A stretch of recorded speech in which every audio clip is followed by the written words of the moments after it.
Fame induction ceremony. We are pleased to host this special event in our city and are happy you could join us this evening as we induct the third class of laureates into the Kansas Hall of Fame. More powerful than a locomotive, able to leap tall buildings at a single bound. Up in the sky, it's a bird, it's a plane, It's Superman!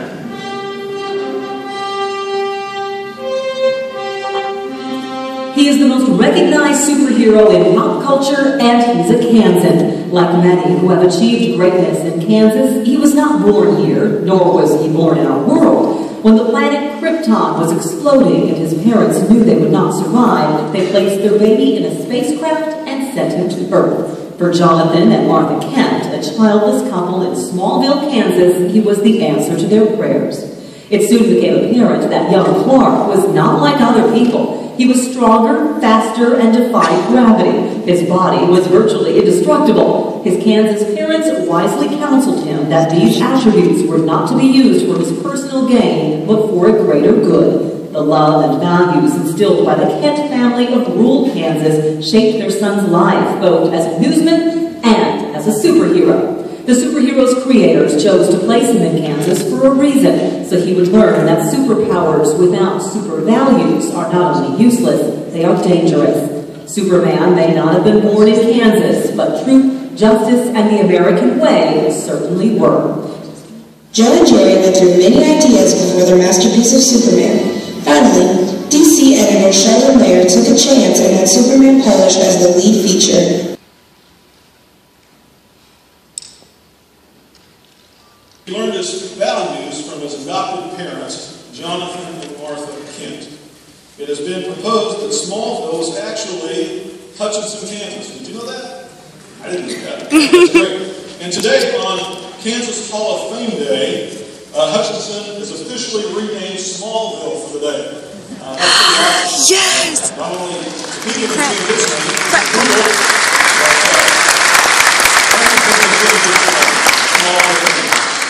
also from the Hutchinson area, an outstanding costume artist and his family, John and Kellel Robinson, are here to join us on stage tonight. Gentlemen, if you would like to come up. We have John as Jarrell. And he is also in the new movie played by Russell Crowe. Can you see this resemblance there? And then the little guy over here is Kellel Robinson, and he is, guess who? Superman.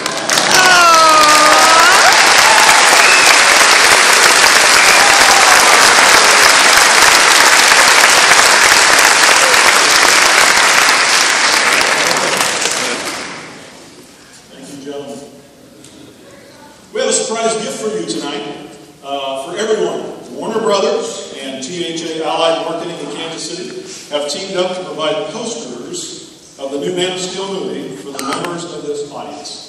So as you exit the theater tonight, if you will be sure to pick up your poster at the table, you can take that home with you, and if you want a personalized signature from Superman, I think you're probably right so far. The video Kansas to become a big city reporter.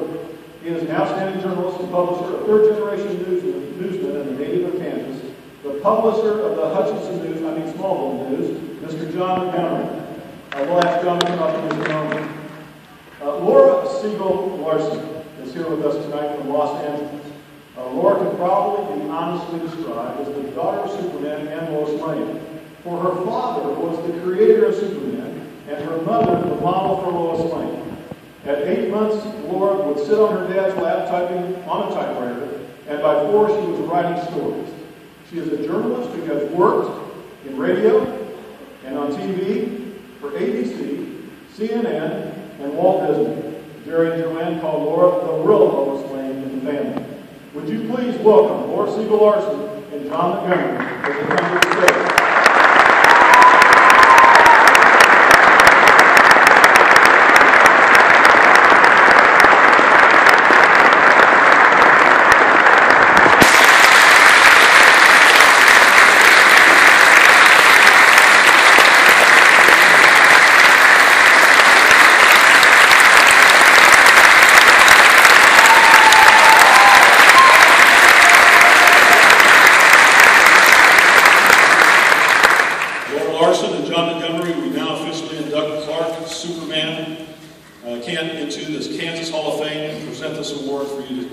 on his behalf.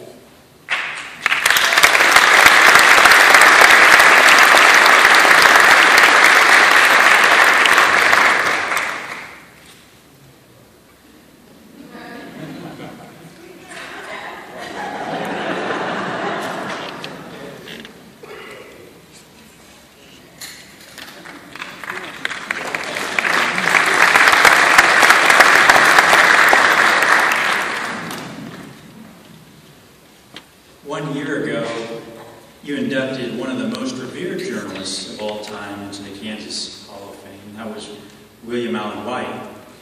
And today you induct another journalist, a fictional one, Clark Kent. Born of another world and transplanted in fictional Smallville, Kansas, and secretly a superhero when not in the newsroom, Clark Kent on the surface seems nothing like the portly William Allen White, native Emporium, and bona fide Pulitzer Prize winner. Clark Kent is the mild-mannered, everyday working man journalist who is dispatched to the crime scene and churns out breaking news, stories on deadlines. That is when he's not undressing to change into his alter ego Superman and conquer the bad guys. We tend not to think too much about Clark Kent, viewing him mainly as a front for the real star of the series, Superman. But when we think about it, Clark Kent's passion for truth, justice, and the American way, values in large part shaped by his small-town Kansas upbringing, are played out just the same in his occupation as a journalist as in his other life. These are values to which all journalists can relate, and in some sense, Clark Kent is the kind of gritty newsman to which we can relate just as much to, if not more than, the great William Allen White. While few journalists are born with the talent of Pulitzer Prize-winning prose, we almost universally became journalists for the same reason: to make the world a better place. In journalism, we discovered an avocation in which we could do that without needing superhuman talents. So while the choice of Superman for this year's class of the Kansas Hall of Fame may seem something of a quirky pick, in Clark Kent we recognize the good Kansas values that propel other prominent Kansans to greatness. And we find in a most unusual persona another example of the tradition of great journalism that is the fabric of Kansas history. On behalf of Clark Kent, I thank you for this honor.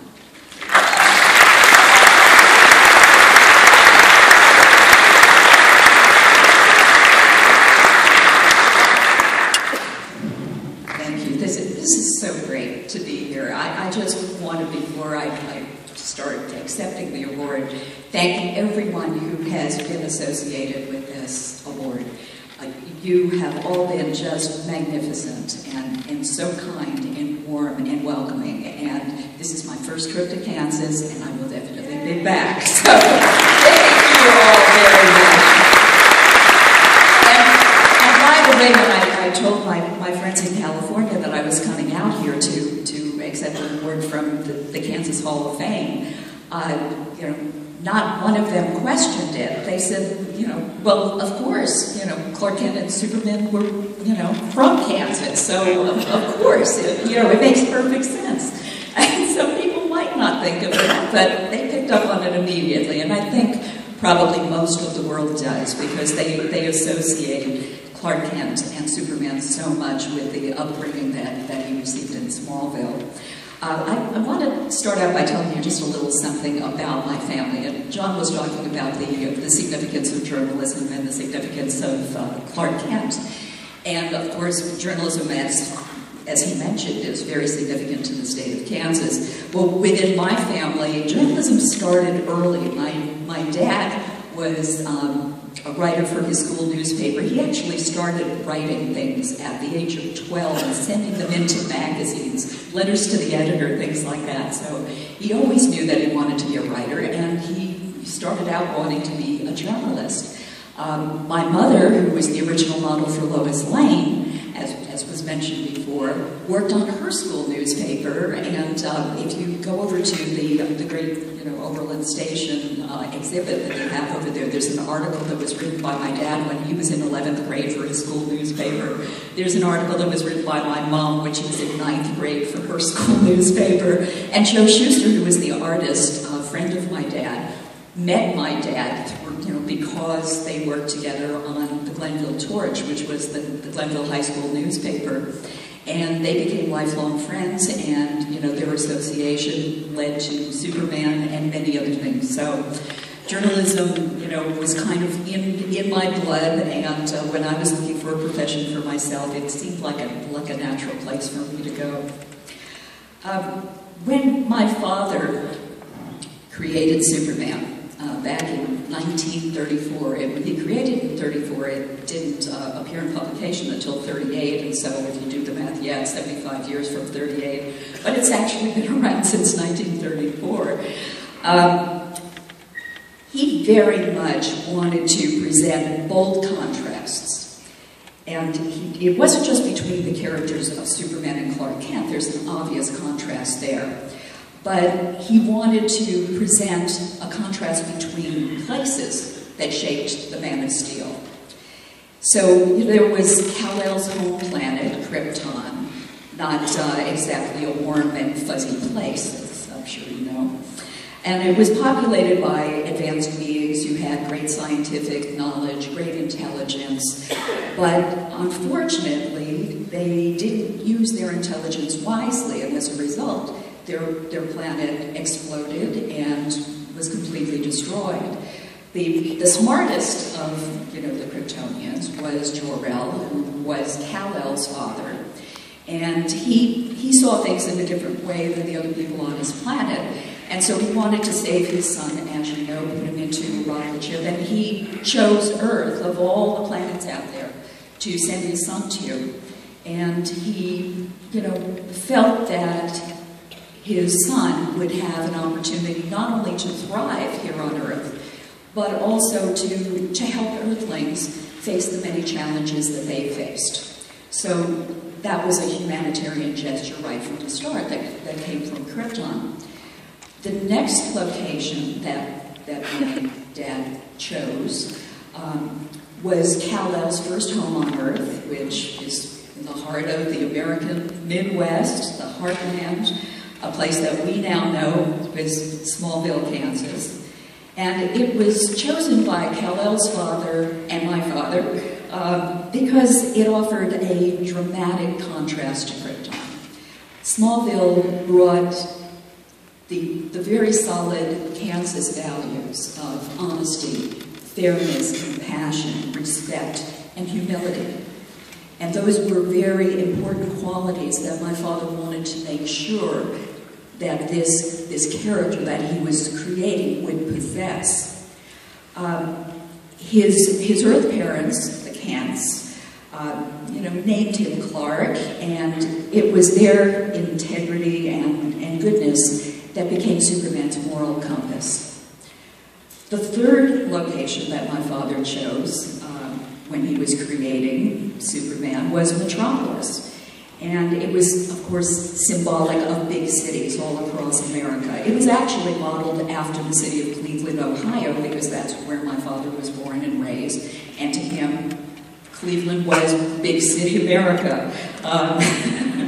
It was quite a thriving place when he was a very young man in the 1920s and the 1930s. And he found that the legacy that Superman had brought with him from Krypton and had also, absorbed from his time in Kansas with the Kents was a perfect counterpoint to this big city that presented a lot of opportunities to expose corruption and different things that were ills and problems that were going on in the larger world at the time, in the early 1930s.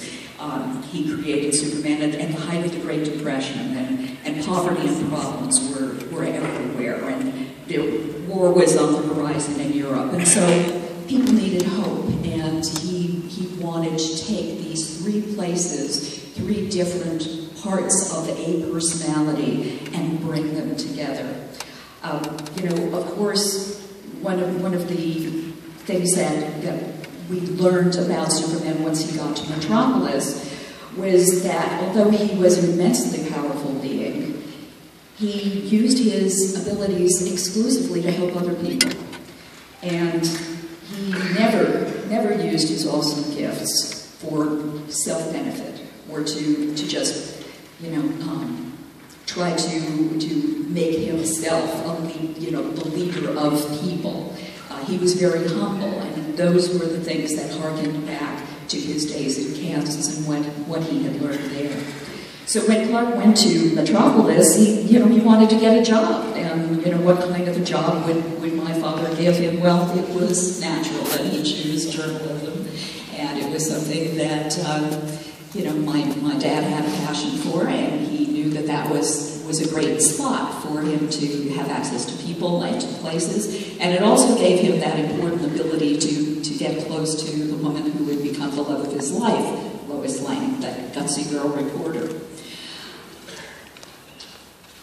When my dad did start out in the Depression, his big goal really was to give hope to downtrodden people who were living in those times. They needed something and someone to believe in. And Superman was more powerful than any politician and more effective than any social activist. So in the earliest published story, if you have read Action Comics #1, in that particular story, my father had Superman dealing with very human, very believable problems that people were facing in those times. Superman wasn't battling some, intergalactic, being who was coming to Earth at that time. In the very first Superman story, he saved an innocent woman who was on death row. He stopped a wife beater. He punished some bullying thugs who had taken Lois Lane and were trying to get evil with her. And he brought corrupt politicians to justice. And that was just in the first 13 pages. So, he went on to do many things, but these things that I was talking about, these social evils, the very social evils that his readers, the readers of Superman, were powerless to conquer and do anything about themselves, they just loved seeing that there was somebody who could do something about it. And they took the character to their heart. And he's just as popular today all over the world as he ever has been. My father did want to do something about those thugs. And he wanted to do something for society, but he was just a kid from Cleveland, and so the things that he wanted to do and that he couldn't do, he had Superman do. My father, of course, identified with Clark Kent, who was mild-mannered on the outside, but he had unseen strengths within. And the true genius of Superman, I believe, and other people have said this as well, is both his dual identity and his compassion for the human race. He chose to use those powers for the good of mankind, and usually for people that he didn't even know. Sometimes he would just say a quick hello and goodbye to them, to be very courteous, as he was taught by Mom, Pa can't always, be kind and nice to people. But it wasn't about him getting praise, and it was really about doing what needed to be done and getting on to the next job. He longed to be human. He masqueraded as Clark so that he could walk among us and feel what it was like to be of this planet. But since he could never truly be one of us, he devoted his life to helping the needy and encouraging mankind to be gentler and kinder to each other. And he was what ordinary people long to be. And I think that when we look around in our communities and we see people who are doing wonderful things and showing inner strength and doing things that are good and are true just because they can. They're showing a bit of Superman from inside themselves. My mother, my father, and Joe Schuster, the artist, would have been so thrilled to have been here today, and I know that they're with us in spirit. Thank you so much for this wonderful